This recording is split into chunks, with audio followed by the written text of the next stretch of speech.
सम्राट कैबिनेट की तरफ से आज 18 एजेंडों पर मुहर लगे, जिसमें दो महत्वपूर्ण परिवहन विभाग के एजेंडा है।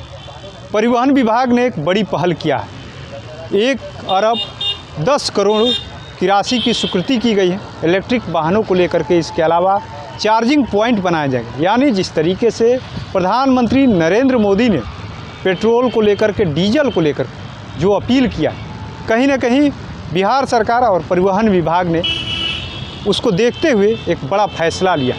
कैबिनेट से बाकायदा इलेक्ट्रिक वाहनों को लेकर के मंजूरी मिली है। बस भर खरीदे जाएंगे, यानी सरकारी पैसे से अब जो है इलेक्ट्रिक बस खरीदे जाएंगे। इसको लेकर के परिवहन विभाग के जो मंत्री हैं दामोदर रावत क्या कुछ कह रहे हैं, सीधे आपको सुनवा रहे हैं।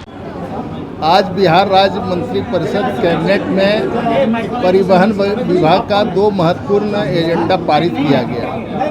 आपको पता होगा कि पर्यावरण की जो स्थिति है या फिर अन्य जो स्थिति है समाज की, तो उसके लिए हमारा विभाग ने भारत सरकार द्वारा जो नीति निर्धारित की गई है कि जो अभी परिचालन में गाड़ियां हैं 2028 तक उसके 15% इलेक्ट्रिक वाहन होंगे, और उसके लिए कैबिनेट ने स्वीकृति दी है।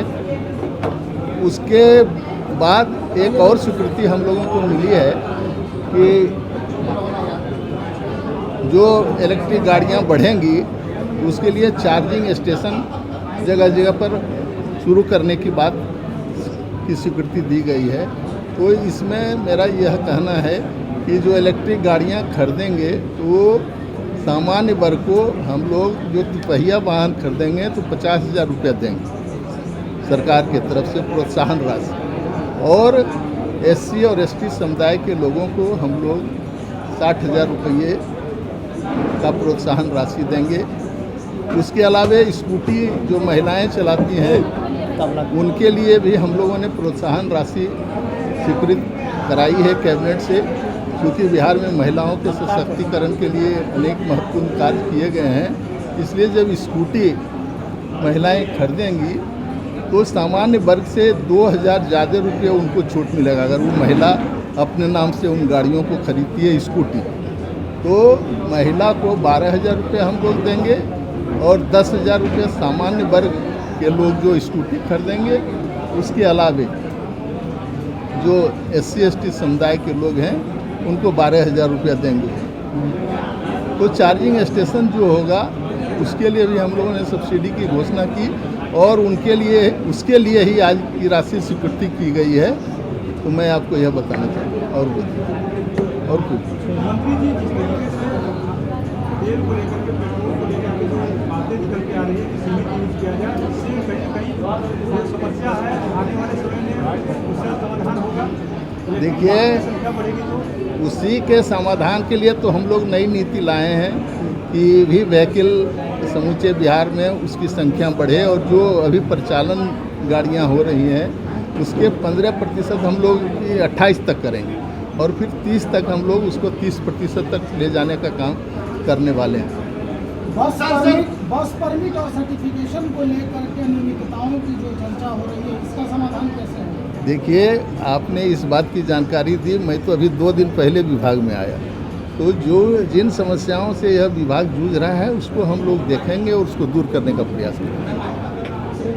सर, प्रधानमंत्री ने अपने कॉन्वॉय में गाड़ियों की संख्या घटाई है, और उन्होंने अपील की है कि तमाम मंत्रियों से मैं अपील करता हूँ तो क्या आप परिवहन मंत्री होने के नाते बिहार में भी तमाम मंत्रियों को अपील करेंगे? मंत्री जी जब तक के बोलिएगा। देखिए, माननीय मुख्यमंत्री जी ने कैबिनेट में इस बात की चर्चा की है कि जो माननीय मंत्री हैं गाड़ियों का काफिला लेके चलते हैं उसमें कमी लाएं, और जब माननीय मुख्यमंत्री जी ने कैबिनेट में अपील किया है तो निश्चित रूप से सभी मंत्री उसमें अपनी सहभागिता निभाएंगे और कम गाड़ियों का काफिला लेकर चलेंगे।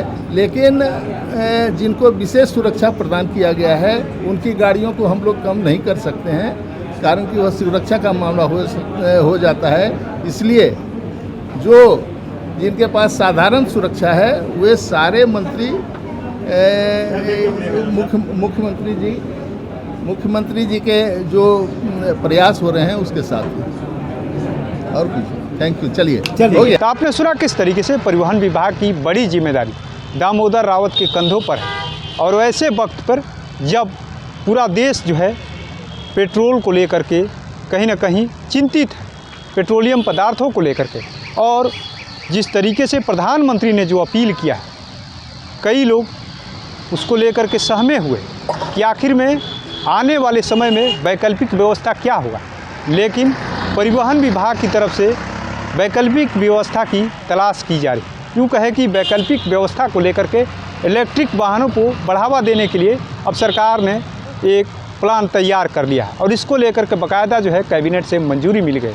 ऐसे में देखना होगा कि आने वाले समय में परिवहन विभाग की तरफ से जो पहल किया गया धरातल पर इसका कितना असर देखने को मिलता है। अपने सहयोगी गोलू के साथ कृपा शंकर, NBC 24 पटना।